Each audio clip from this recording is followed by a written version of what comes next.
Ngayon guys, mag-unbox tayo ng connecting rod. Tingnan natin kung connecting rod nga talaga. Ay, ito nga yan, connecting rod. Kaso nakabox pa eh. Baka kasi may sira. Ano yan? Ba't nakabalot pa? Balot na balot pa.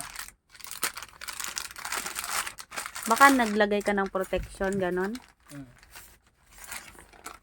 Yung guys, connecting rod niya. Ay, siya ba natatanggal to? Wow. Siguro sadya naman to. Kasi pinapasokan pa ito nito eh.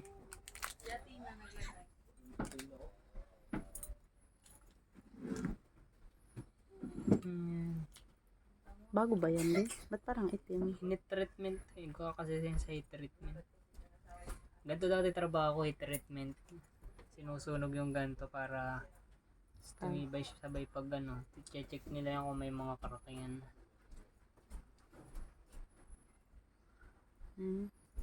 So parang goods naman guys. Parang wala naman tama.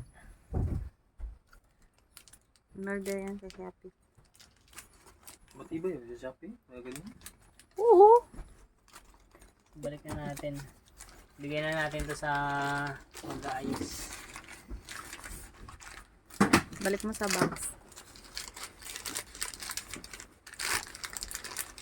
Tignan ang self ni Kuya de. Tama.